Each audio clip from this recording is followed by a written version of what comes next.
talked about higher ed's role in improving society, changing the world we are all part of.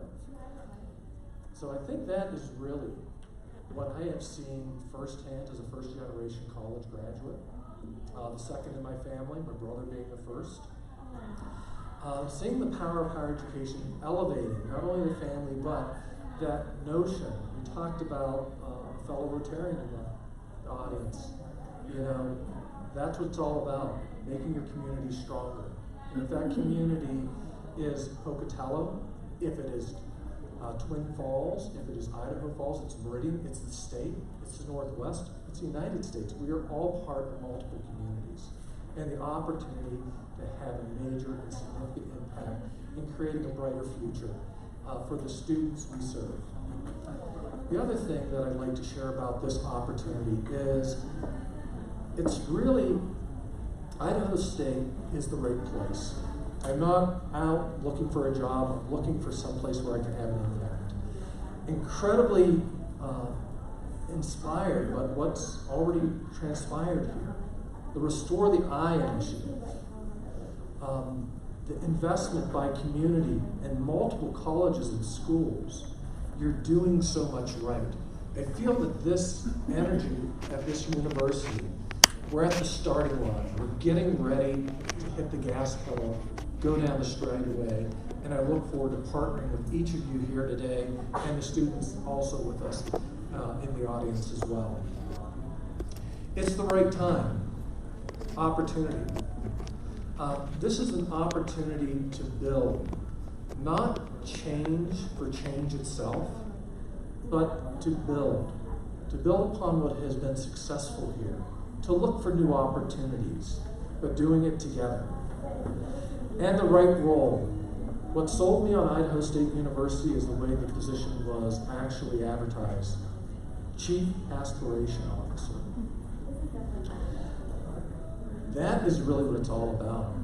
Elevating, taking people who are philanthropists to the next level. Letting them dream with the university. Where are we headed? So my topic is, there's competition for philanthropy. I'm not going to spend a lot of time about the competition. We know it's there. But we're going to talk about building a culture of giving, a culture of sustainable giving. And that would be based on, as the Vice President of University Advancement, on 4 key words: relationships, opportunity, aspirations, and reach. Let me say those again. Relationships, opportunity, aspirations, and reach. What are the keys to success? Now, the people in the audience have already figured out what I spelled out. Roar. Roar, Bengals, roar. So, that's the voice of one. Relationship is our responsibility as an institution to extend gratitude and appreciation in all who partner with us. Our donors, our volunteers, our community members who are advocating on our behalf. We want to highlight the impact of support on our greater community. Saying thank you isn't enough. We also have to show how philanthropy is changing lives. It's the extra step in the process.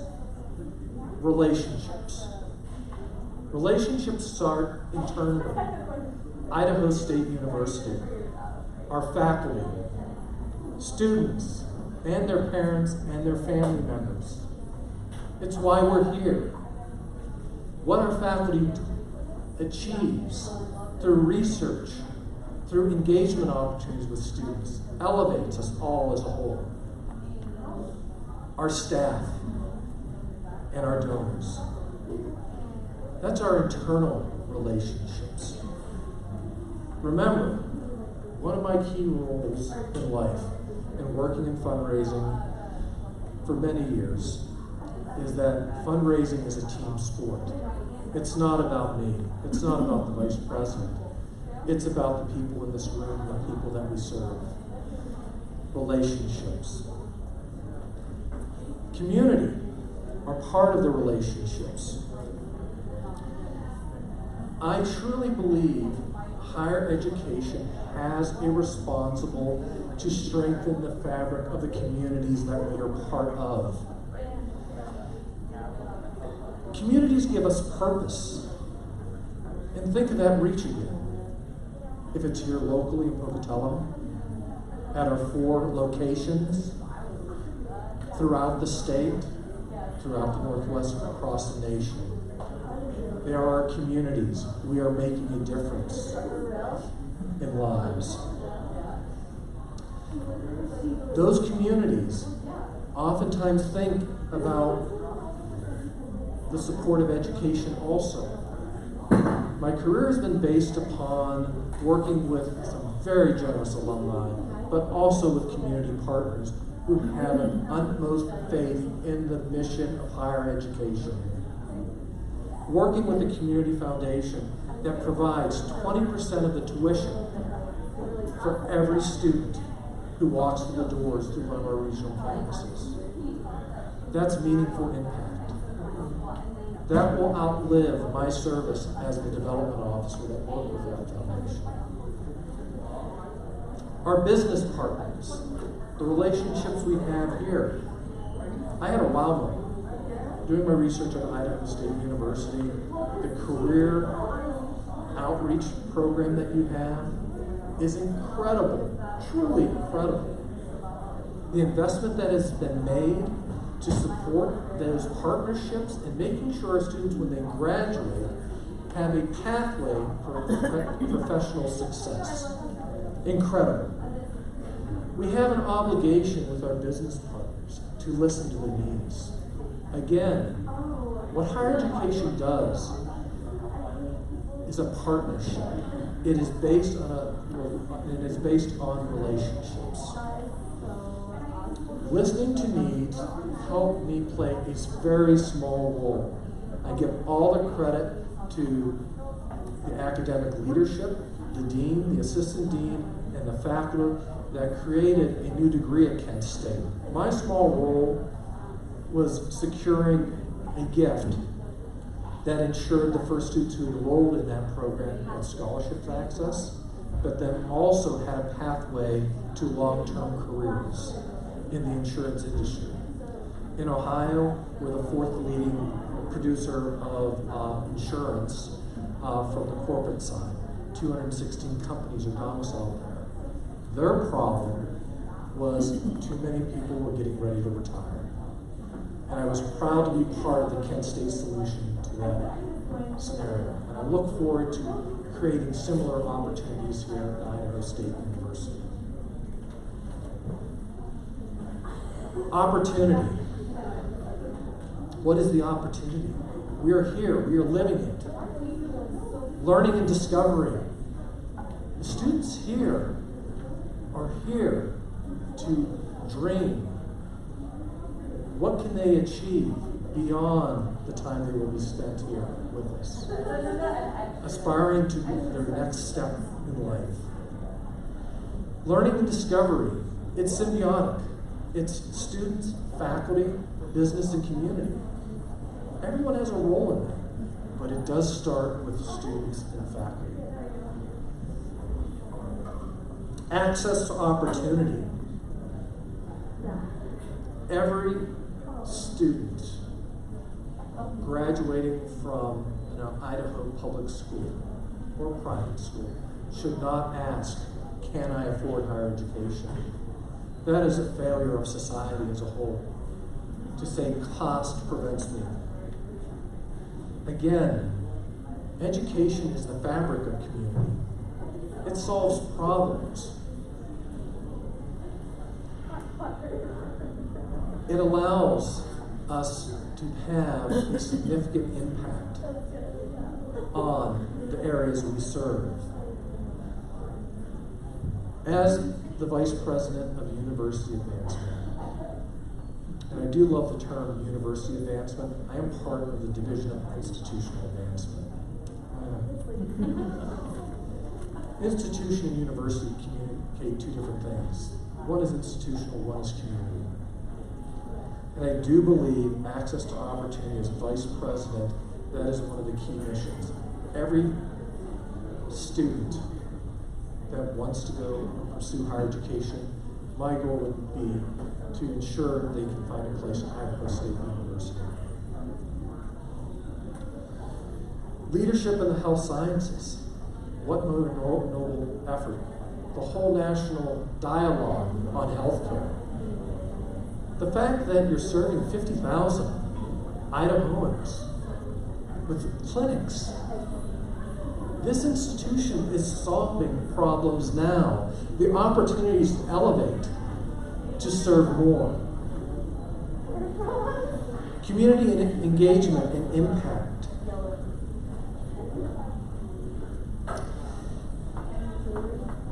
Again, it's a partnership between students, faculty, and community. A wise mentor of mine one day said to me that when you're in a community, you need to give back. Because we do take infrastructure, time, resources. Making our community a stronger entity is critical, and I truly believe the opportunity already exists to build upon those relationships that exist within and throughout Idaho State University. Aspirations. This is where we're going to talk about leadership a little bit. Again, I'm not talking about the challenge, it's the opportunity and what we aspire to. I believe in empowered leadership. That's not about who controls the power, it's giving the powers to those who can have the greatest impact. I'm a student affairs professional still at heart. I believe in a leadership philosophy based on coup d'imposure. I think they would really agree with how philanthropy matters. Access, retention, opportunities, and achievement.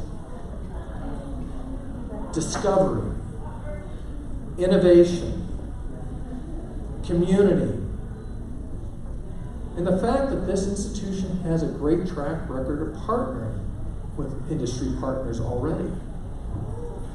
How do we take it to the next level? That is not a single voice from the Vice President of University Advancement. That is a group of individuals committed to the greater good. A group of committed leaders in each of our disciplines to make a difference. Fundraising is a team sport. Some things that you can count on in my leadership and what will overcome the challenge of competition are a few things. I believe in a shared vision. And it's actually shared visions. So the institution has a vision. It is headed. It is primed for a bright future. My vision is how to leverage philanthropy and partnerships to increase and sustain what is occurring now. We're going to challenge the process, but just not to challenge a process to challenge. You made a comment in an earlier session that in my professional career I've come across two people. The new hires that come, on one hand you have people that come and say, I want my environment to revolve around what I believe. And on the other hand, you have people that come and say, how do I leverage and partner, be part of the environment to create meaningful change? I am definitely in the latter group. We will challenge the process where it needs to be challenged. We will build upon what is going right. There is no reason to redo things that are going right. And the enthusiasm and passion here right now is something that we will build upon. I will enable others to ask, or enable others to act. So, what does that mean? Empowered leadership. Fundraising is a team sport. It is the advancement staff. It is our volunteers. How do we tap into our volunteers? Our faculty, who have numerous relationships with students. Our staff, same thing, long-term relationships. And our community. Enabling others to act.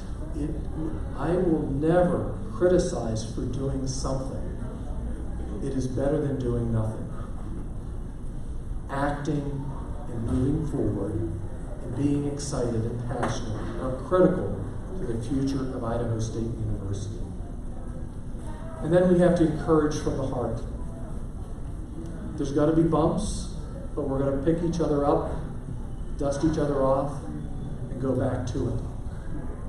And achieve what we're aspiring to achieve. With each initiative, each project, if that's securing additional philanthropic support, if it's strengthening our database, if it is making sure that our fundraising staff has the best portfolios possible. It is one step at a time. We will do it together, and we will all have a voice in creating the future for the Division of University Advancement. Reach. This is really what the essence of the question is about. Competition. It's challenging. It sure is. But we have passionate people here. Sharing the why is critical. I believe, and I have actually done this for every fundraiser who's walked through the doors. Has anyone ever heard of the 4 agreements? Okay. Michael Ruiz. There's a book I give this to every new fundraiser. And this is what it stands for. Be impeccable with your word. So think about that as it relates to donors and creating trust. But also trust with those who are benefiting from that philanthropic support. It also talks about gratitude and focus on impact. It's building trust, being impeccable with your word. I am old school. What I say, I do. The second part of Reese's book is don't take anything personally. There's a guru in fundraising called Gerald Panis. He passed away about a year and a half ago. He always opened a session about the old grizzled fundraiser and how important it is, even if people say no, it's the start of the conversation. Don't take it personally. I look at it a little bit differently as well. It's compassion. Listen to what people are saying. Where's the common ground? How can we influence change together? It's also realizing that building affinity takes time. Don't take things personally. That question is then asked to me constantly. How do we get the alumni back? If I had the answer to that question, I would be a consultant in high demand. Every institution in higher education, with probably the exception of the elite multi-billion-dollar institutions, are asking that same question. We don't take it personally, but we figure out and we develop a plan that focuses on what we are doing right, focusing on our mission. trust, compassion, and stability. A wise man has been talking about these things. Don't make assumptions. Number 3 in Ruiz's books. I believe in a couple things. University advancement controls certain things. How we communicate with alumni and our friends and our donor. We have the ability to control certain things. How people interpret a communication or outreach or a program, we can influence. Ultimately, their decision. That's a great thing about being a human. You own your decision. So we will focus on not making assumptions that if we do one thing, suddenly every alumnus and alumna will be coming back to Pocatello. They will be burning up the phone lines. We will approach this through the use of database decisions to strategically move forward within the resources that have been allocated. And we will partner. Alumni relations is part of fundraising. It is part of the process. It is a team sport. Each of us have a role in treating those who have been part of our family to let them know they are still part of our family.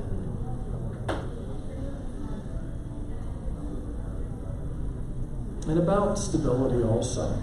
This touches on a couple things that relate back to opportunity also. I went to Elmer's last night for dinner. And the 2 waitresses were Idaho State University students. I have a calling now to help Audrey. Audrey's a biochemistry major, taking 18 hours. She's working 2 jobs.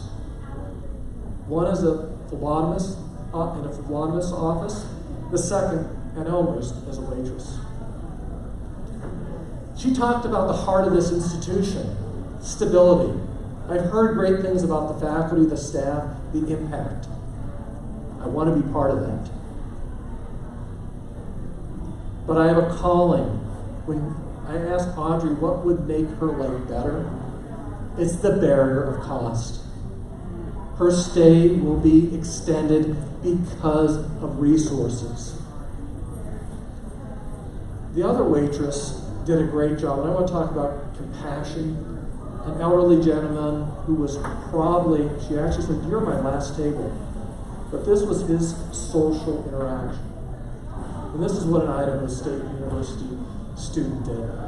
She took the time with that gentleman to ask about Mr. Kitty, how things were going at home, making sure that he had everything that he needed, and they engaged in conversation. But what I overheard, the student also said she's from Colorado. She could not come to Idaho State University without receiving the in-state tuition rate. I have a responsibility to remove access as a barrier. Stability. Wouldn't it be wonderful? Think about the transformed world.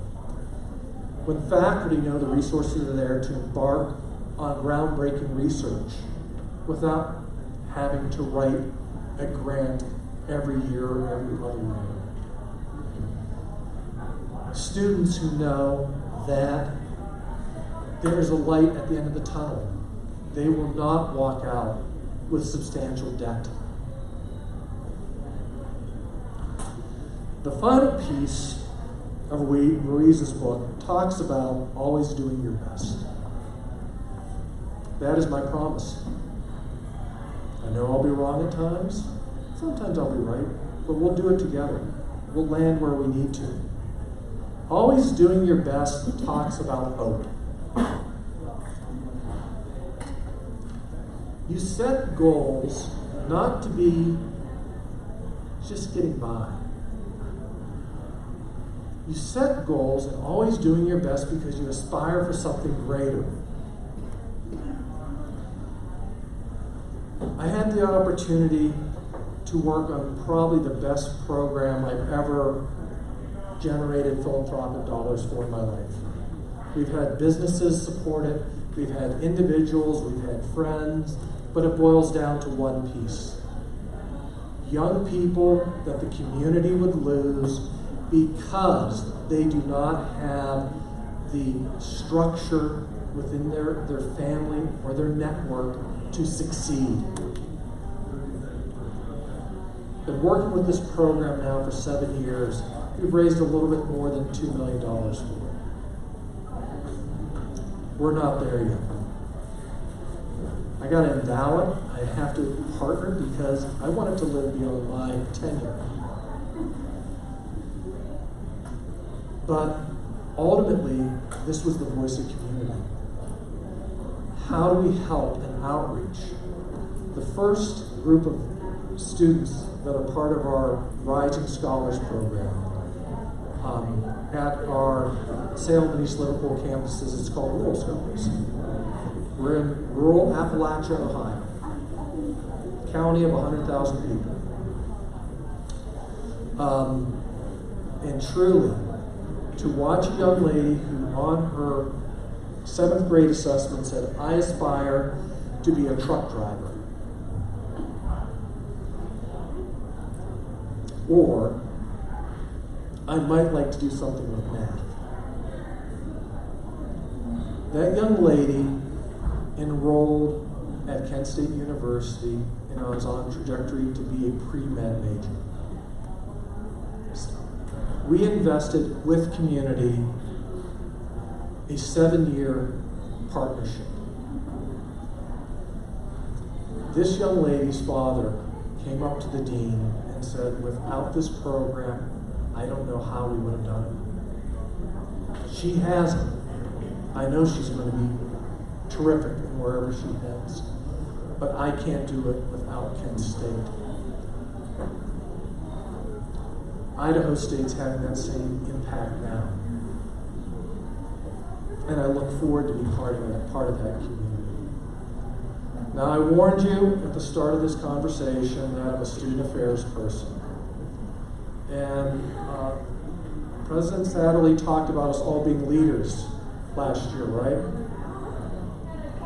So there will be prizes, let me caveat. So do I have 5 people to come forward? 5 volunteers, 5 leaders? There's one. Society of 1901. 5 people? Come up here. Okay. We're going to do this together. It's going to be together. We're going to get by the microphone. Is this the monkey walk? It is not going to be the monkey walk. But I got to have my notes here so I can just write. And then you guys will all have it. So, we talked about relationships, opportunity, aspirations, and reach. On 3, we're going to roar together. 1, 2, 3, roar! Thank you. Thank you so much, Idaho State. I look forward to spending more time with many of you this afternoon. Take care.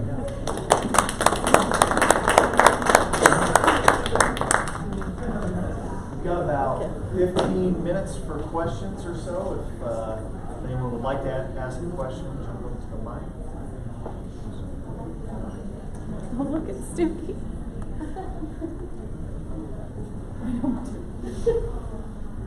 Oh, no. Valerie, you got something.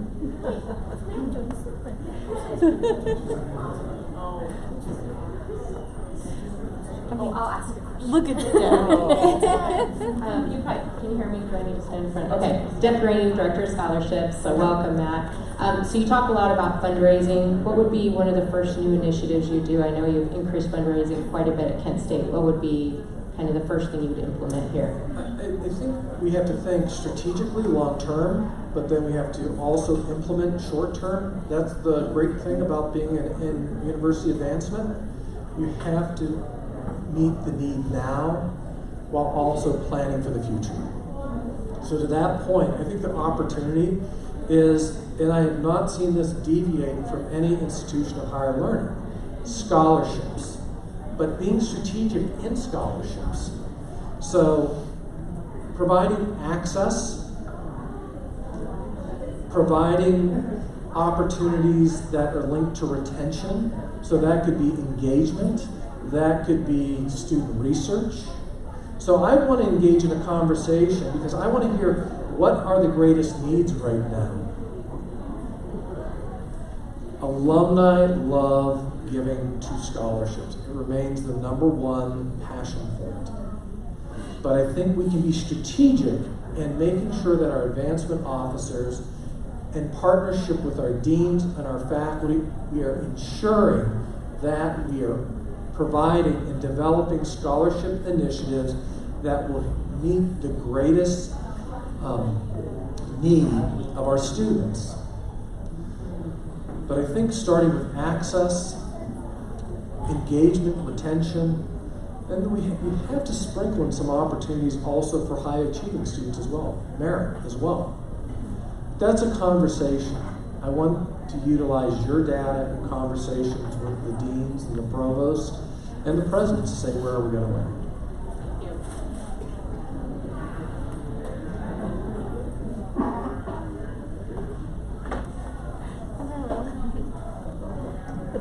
I'm forming my question. You're almost out of time. I am? Oh, man. No, go ahead. Oh, I don't have one. Oh, one, okay. Everyone knows what I do. So I'm in annual giving, and so we run the call center and do direct mail, everything you're aware of. One of the challenges, I do agree scholarship is the #1 priority. I always say that, but we are fighting, when we ask people for scholarships, those that haven't received it, as often their answer is, I haven't received one, I don't have enough money to support another one. So I'm trying to build participation, I guess, amongst the alumni base. What would your response be to that if you were talking to someone who said, I didn't get a scholarship, why should I support scholarships? A couple things going on there. So on one hand, your latter statement, I didn't get a scholarship, so why should I support it? Part of that conversation really has to boil down to the impact. You're not going to convince somebody to give all of you. What I would recommend is that we take a look and then we're calling the right people.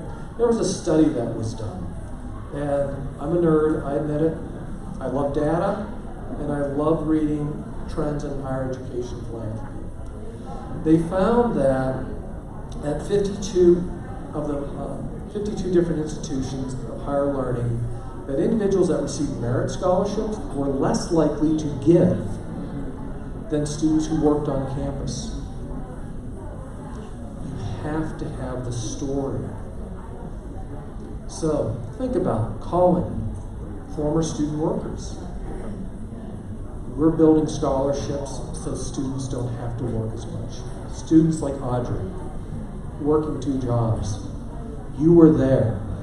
You have a chance to change their trajectory, their experience. So that's the one bucket. The second bucket that you brought up initially was, I don't have the money. We have to be astute how we make outreach. Some folks don't have the money. Think about a 1995 graduate that walked away with a lot of debt. The university, we know that. They're making student loan payments still. So I think that's part of also refining the information we have and leveraging the information we contain.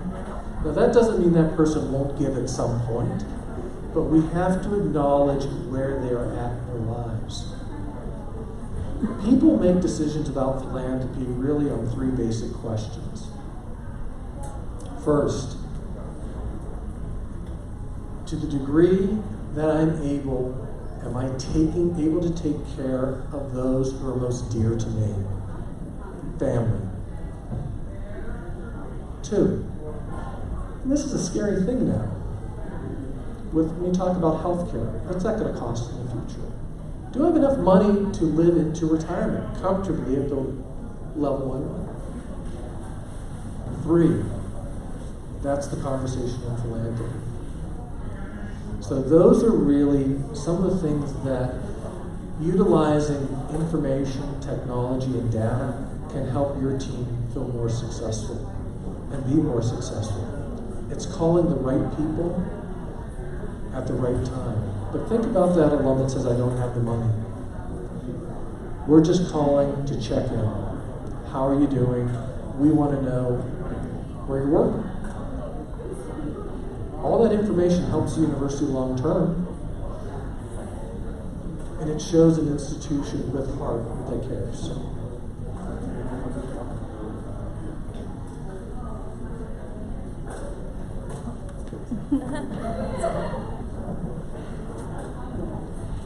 I hear a lot about the students and them struggling, and one of the things I seem to see is a lot of faculty struggling to make ends meet here. And I recently came to ISU from other institutions in Idaho, and they pay a little bit more.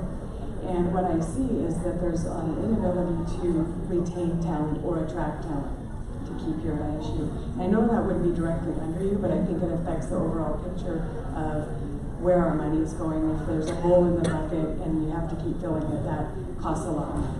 So one of the things I'm wondering is, how do you see that being a piece and in retaining talent and attracting the right type of talent so that it makes the institution stronger as a whole? And I think that's a great, when you look at higher education, faculty and staff are critical. So it's also to help recruit, knowing that you have endowed funds that support those purposes. That provides budget relief so money can be directed to other purposes, while also ensuring that donors are able to align with one of their most, what's most important to them. The other piece is that you touched on a really great point. I would have never thought I saw this in higher education, at institutions, where over the last 5 years, actually over the last 10 years, we have developed food banks for all members of the Kent State University community. We cannot insulate ourselves. We have a responsibility. Several of our campuses have partnered with, again, business partners to open things like our campus kitchen, receive donations from area supermarkets. That is something that is very sobering, but I think that is also something that we have to be able to acknowledge that there are challenges, but also saying about how we're solving the problem. So it's one step at a time, it's one endowment at a time, and you never know when there's that transformational gift that is a game changer for an academic college or the Office of Student Financial Aid. One step at a time.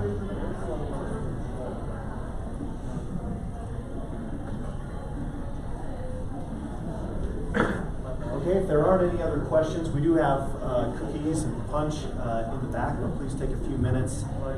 Matt's got about 10 minutes or so before he needs to take off, so please mingle and introduce yourself.